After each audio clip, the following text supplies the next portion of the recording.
안녕하십니까. 신의균의 쿠팡TV 시큐리티 뉴스입니다. 자, 오늘도 우크라이나 전쟁 소식 여러분들께 알려드리겠습니다. 러시아군이 2차 대공세를 시작을 한 지 지금 사흘째 들어갔는데 오늘 들어온 새로운 소식 중에 정말 놀라운 소식이 있습니다. 마리우폴 뭐 지금 다 끝났다 라고 알고 있었는데 어딘가에서 전차 장갑차가 등장해서 아조프스탈 우크라이나군 쪽으로 확 들어가 버렸습니다. 이게 도대체 무슨 일인지 한번 보도록 하겠고요. 그리고 지금 러시아가 2차 대공세 한번 탁 쳐봤는데 이게 안 되거든요.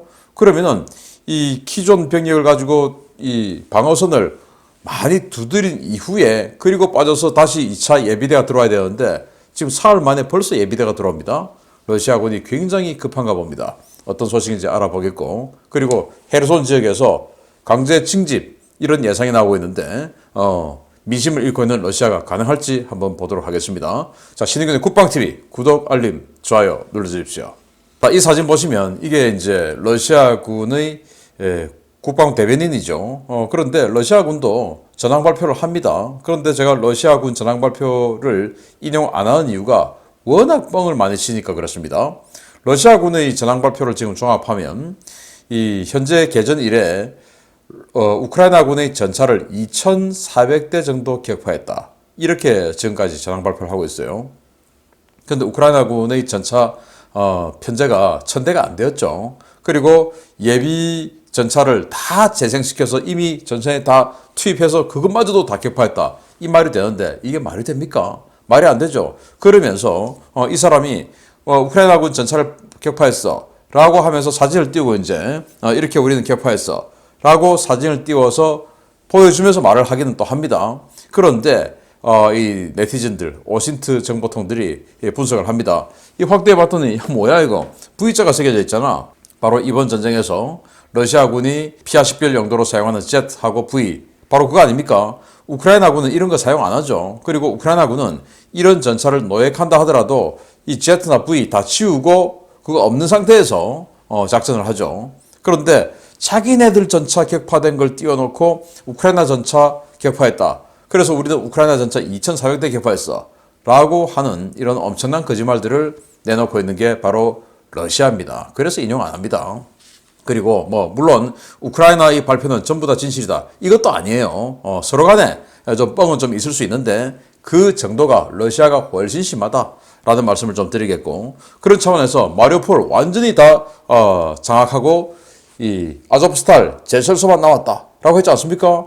그런데 이 항만 지역에서 갑자기 번개처럼 마치 마술처럼 500명 이상의 병력과 장갑차, 전차가 나타났어요. 그게 완전히 시내를 관통해버렸습니다. 그리고 아조프스탈 조선소하고 제철소하고 연결해버렸어요.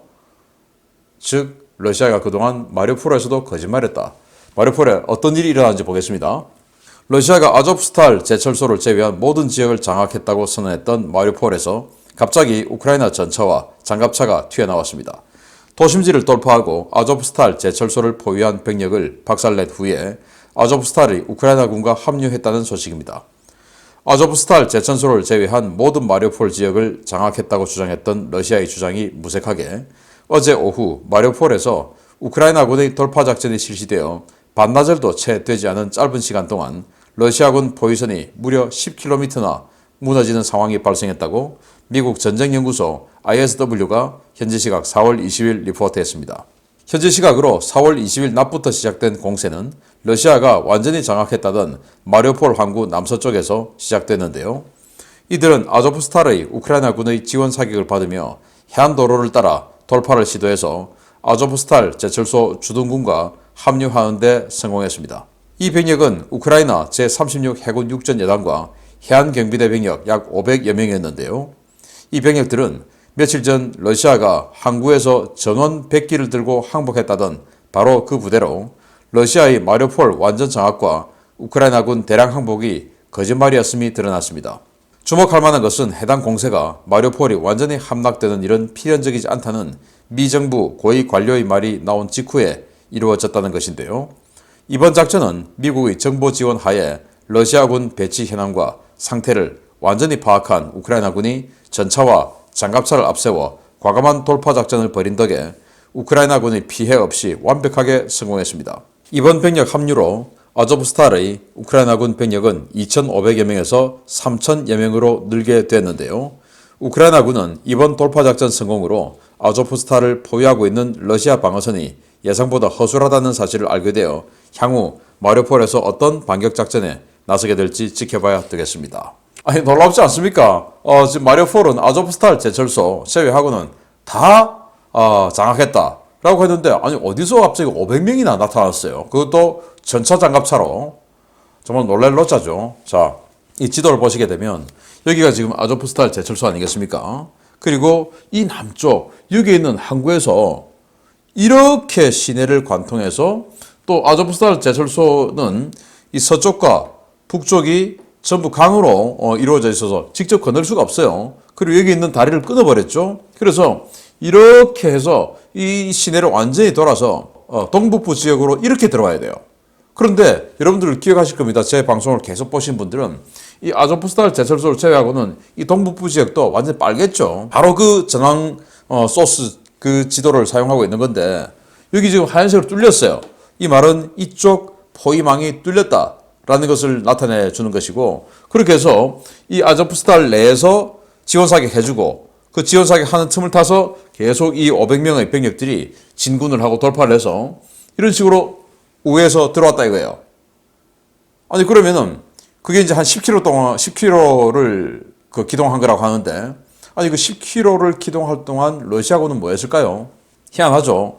그래서 러시아군도 포격을 했다고 하는데 이 동영상이 한 30초짜리 동영상인데 아무도 없는 곳에다가 그냥 막 포탄 때리고 있습니다. 그래서 이 러시아군의 정보 능력 그리고 어떤 그 포의 정밀도 이런 것들이 형편없다라는 것을 알 수가 있는데 지금 이 우크라이나 정부에 따르면 마리우폴의 현장 상황과 러시아 정부의 중앙의 지침 발표와는 완전히 다르다. 예를 들어서 인도주의적인 어떤 회랑을 만들어주기 위해서 공세를 중지한다 라고 하는데 현장에서는 계속 공격이 들어오고 그리고 러시아 크렘린에서는 이 삼면에다가 버스 30대 그리고 구급차 10대씩 해서 각각 배치해 놓을 테니까 거기로 지금 사람들 나와서 타고 가 살려줄게 라고 하는데 현장에는 하나도 없고 이런 상황이라는 거예요. 그리고 우크라이나군에 따르면 지금 이 마리우폴은 지휘 통제가 서로 간에 제대로 안 된다. 보니까 이건 뭐 지휘 통제 안 되고 있어 라고 또 이야기하고 이건 또 비아냥이죠. 그도 그럴 것이 이 마리우폴에는 지금 도네츠크군이 들어와 있죠. 그리고 체첸군이 들어와 있죠. 또 스페츠나츠가 들어와 있죠. 또 바그너 그룹, 그 용병 그룹이죠. 이런 자들이 들어와 있죠. 그리고 또 러시아 정규군이 또 들어와 있죠. 이러니까 서로 간에 그냥 뭐 지휘 통제 체계 전혀 안 맞는 거예요. 특히나 바그너하고 뭐 체첸 또 도네츠크 이런 데는 완전히 그냥 아예 뭔가가 완전히 그냥 혈통이 다르고 또 FSB도 들어와 있고 그러니까 그들이 서로 간에 완전히 신분과 소속과 혈통과 모든 것이 다르다 보니까 안 된다는 겁니다. 그 틈을 비집고 이렇게 500명이나 기동을 해서 아조프스탈에 합류했다. 그래서 제가 일주 전에 36 해군 육전 여단이 북쪽에서부터 아조프스탈로 합류해 들어왔다. 굉장히 많은 병력이 이렇게 말씀을 드렸는데 이게 이제 아조프스탈을 최후의 근거지로 삼아서 여기서 마치 이 강화도에서 삼별초가 몽고군에게 항전하듯이 이 해자를 이용해서 여기서 항전하자. 포격 아무리 들어와도 이 아조프스탈 제철소는 지하 시설이 뭐 핵전쟁까지 버틸 수 있도록 만들어 놨으니까 끄떡 없다.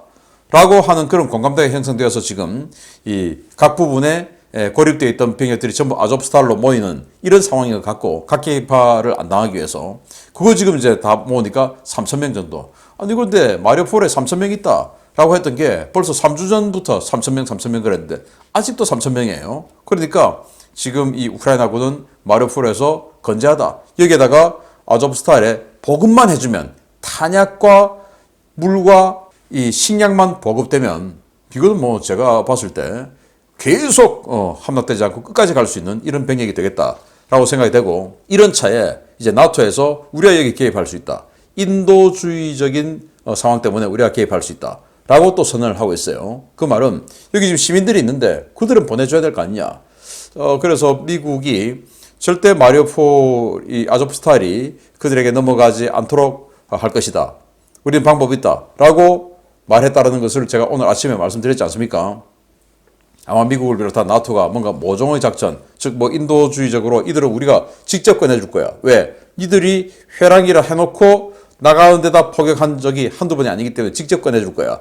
하고는 나토 감독관들이 들어가는 틈에 식량도 주고 하면서 그 식량 속에 뭔가 다른 탄약이 들어가 있을 수도 있고 뭐 이런 방법을 취하지 않겠나라는 생각을 합니다. 아무튼 이 마리우폴에 어메이징한 일이 발생했다라는 소식을 알려드리고 아조프스탈 제철소 상당히 오래 가겠습니다. 이 지역을 에워싸고 있는 10개 BTG 계속 여기 묶여 있겠습니다. 그러면 돈바스 지역에 러시아군의 증원 전력이 조금 더 약해지겠죠.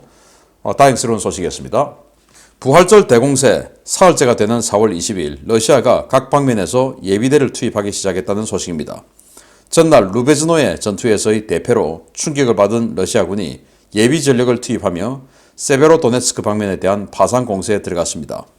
러시아군이 오스킬강 동부 지역을 공격 중인 제41 연합군과 제2근위 연합군의 예비대를 축차 투입하면서 우크라이나군에 대한 파상 공세를 진행하고 있다고 우크라이나군 당국이 현지 시각 4월 21일 밝혔습니다. 이번 공세는 지난 17일부터 시작된 부활절 공세의 선봉이 우크라이나군의 거센 저항으로 돈좌되자 이를 만회하기 위해 예비대를 즉각 투입해 실시된 공세인데요.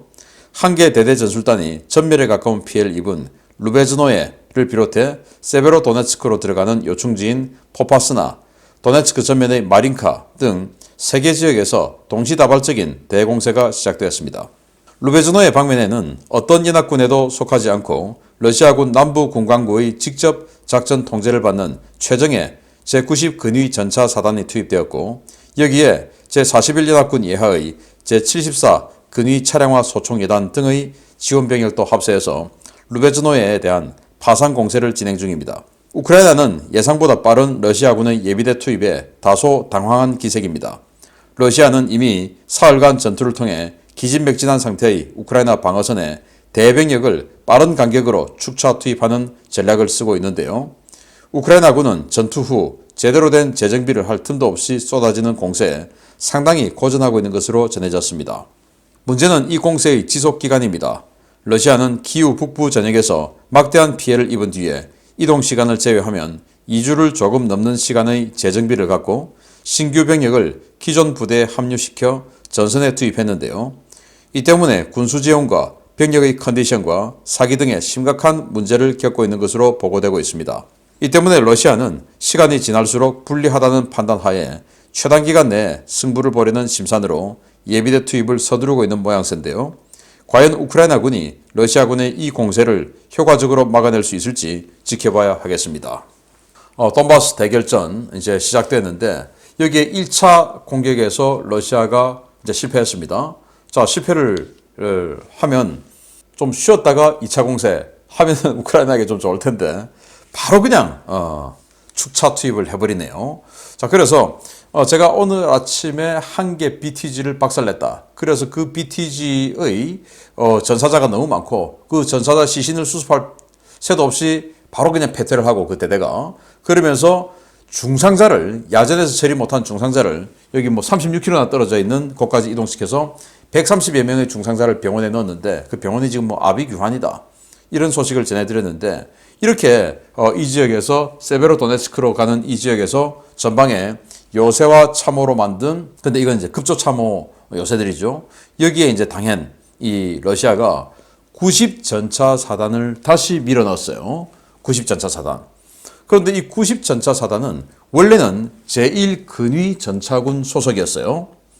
그래서 그런데 지금은 남부 군광구 지칼로 지금 뺐습니다. 여러분들 기억하실 겁니다. 키우 동쪽의 브로바리, 그 브로바리에서 이 마을에서 매복 공격에 당해서 전차 부대가 완전히 그냥 박살나고 패주를 했는데 그때 연대장 전사했던 바로 그 유명한 브로바리 전투. 거기가 바로 이 90 전차 사단이에요. 그래서 그 90 전차 사단을 지금 이 브로바리 동쪽에서 완전히 박살나고 그걸 이제 결국은 도주를 해서 뒤로 빼가지고 다시 이제 이 벨라루스를 크게 돌아서 하르키우 동쪽 벨고로드 지역 쪽으로 와서 여기서 재편성을 한 겁니다. 그러니까 이 90전차 사단의 최소 반 이상의 병력은 이번에 새로 충원받은 그런 신병들 또는 예비군 이런 기존 병력들이 아니다라는 것이 이 브로바리 전투 그리고 그 이후에 그 지역에 고립되었던 러시아군의 상황을 보면 뻔한 거죠. 그리고 장비도 전쟁 초기에 들어왔던 가장 신품의 컨디션 좋은 그 장비가 아니라 지금 뭐 어딘가에서 재생한 스크랩 처리했던 걸 재생한 이런 그 치장물자를 가지고 재생한 부대 아니겠습니까? 그러니까 이 전투력이 개전 초기하고는 비할 바가 못 된다라는 것은 너무나 뻔한 일인데 그래도 사흘간이나 이 급조 참호 요새에서 버텨내었던 우크라이나 군이 다시 보급도 받고 탄약도 재정비하고 또 뭐 체력도 좀 재충전하고 할 시간 없이 그대로 어마어마한 전차 부대가 밀어붙이니 여기에 이제 고전을 하고 있다라고 하는 게 지금 각 오신트 소식통들이 SNS에 올리고 있는 이런 소식들이에요. 그래서 러시아 측 주장으로는 이 지역 이미 점령했다라고 주장하고 있고 실제 현장에서 이 지역에서 보고 있는 오신트들은 아니다 아직도 전투 중이다. 전투 중이라는 것은 점령 못했다는 말 아닙니까? 이제 이런 상반된 이 주장들이 나오고 있는 것이 바로 이 지역이고 그리고 이 지역에서도 지금 러시아군이 다시 재공세를 예비부대를 투입해서 재공세를 하고 있다고 하는데 이 예비부대 뒤에 이제 뭐가 있을까? 저는 뭐 크게 없다고 봐요. 그래서 이번 공세를 우크라이나가 막아낸다면 정말 우크라이나에게 이번 주 주말까지 이 공세를 막아낸다면 우크라이나에게 굉장히 큰 기회가 찾아오지 않을까라고 생각을 합니다. 세 번째 들어가겠습니다. 러시아는 이번 공세가 끝나면 더 이상 전선에 투입할 병력이 없어 보입니다. 관할 군강구인 남부 군강구 병력은 거의 소진되었고 타 군강구의 가용 전력도 모두 끌어다 썼기 때문에 이제 러시아 본토를 방어할 병력도 부족한 상황인데요.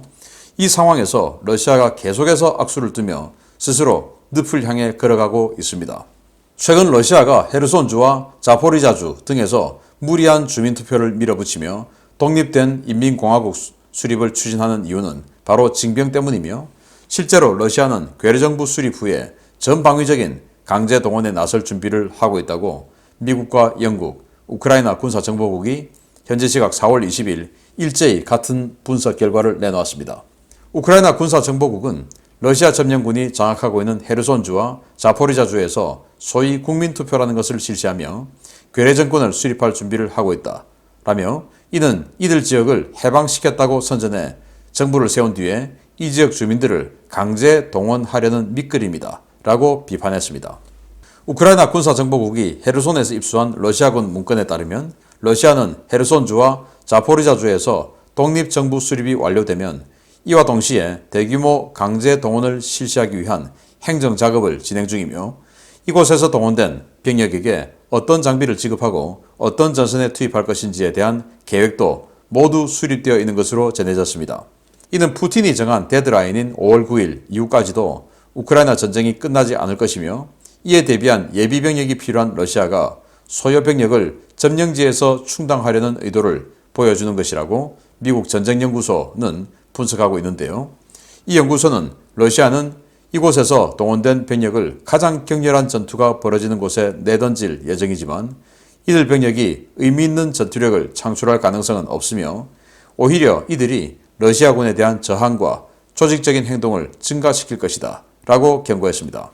이런 경고는 이미 러시아가 괴뢰정권을 세운 돈바스 지역의 도네츠크와 루한스크에서 현실이 되고 있는데요.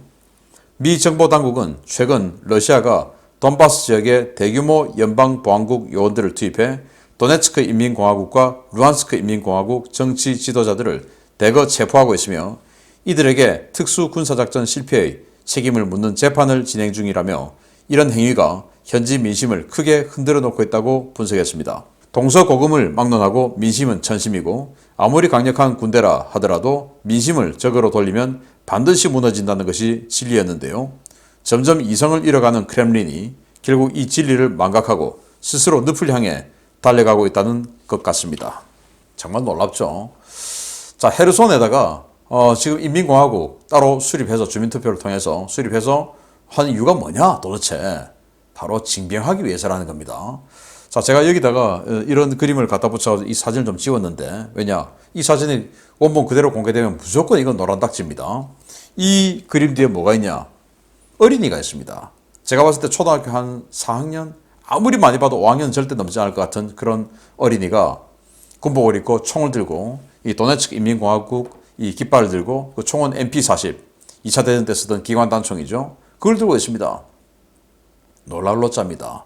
자, 이렇게 해서 무자비하게 징병을 해서 전선에 보내고 있는데, 그러면서 이 도네츠크, 또 루한스크 이 지역 사람들은 자기들의 지도자들을 지금 잡아가고 있어요. 그동안 10년 동안 러시아를 위해 싸웠는데 잡아가고 있어요. 자기들의 군사 지도자를 잡아가고 정치 지도자를 잡아가고 있어요. 그러면서 소년병 또 65살까지 노병들까지 그냥 남자는 다 잡아가고 있어요. 지금 징병으로. 그리고 총알바지를 쓰는 것이죠. 과연 이들이 어떤 선택을 하게 될지. 그런데 거기는 또 그렇다 치고 헤르손은 또 뭡니까? 여기는 친러 지역이 아니죠. 그런데다가 인민공화국 수립하고는 야, 니들 이제는 헤르손 인민공화국 주민들이니까 우리가 징병권 갖고 있어. 징병 들어와. 안 들어오면 다 죽여. 이게 되겠냐 이겁니다. 그래서 지금 헤르손 지역에 전봇대 같은 데 벽보가 붙는 거예요. 야, 지금 러시아 부역자들 니들 이 전쟁 끝나면 가만두지 않아. 이런 벽보가 붙고 있다는 겁니다. 분노하고 있는 것이죠. 그리고 그 분노가 실제로 표현되고 있어요. 이 차의 주인이 여기 지금 운전석 쪽으로 사격이 총탄이 박혀 있는 모습인데 죽었다라고 합니다. 이 사람이 이 인플루언서인데 그 친러 성향의 계속 우리는 러시아하고 어떻게 해야 된다라고 하는 그런 그 주장을 계속 해오던 영향력 있는 오피니언 리더였답니다. 그 죽여버렸어요. 분노한 시민들이. 이런 일들이 이제 실제로 나오고 있는 것이고, 이건 이제 러시아가 프로파간다 하는 것이죠. 우리 러시아군 착해. 니들을 도와주기 위해서 왔어. 니들 사회주의 좋아하잖아. 그러니까 우리가 니들이 해방군이야. 막 하는 건데, 이 우크라이나 시민들이 웃기는 소리 하면서 이제 찍어가지고 SNS에 올린 자, 이런 사진인데요. 자, 전쟁 또는 모든 군사작전, 아주 조그만 군사작전에서부터 대규모 전쟁에 이르기까지 군사작전의 기본이 있어요. 바로 METTC라고 하는 건데, 이 이니셜입니다. 이건 예전부터 지금까지 동서양을 막론하고 사회주의 군이든 민주주의 군이든 똑같아요. 다 이게 필요해요. 미션, 즉 임무가 정당하냐, 그리고 적은 명확하냐, 그리고 지형과 또 기후는 알고 있냐.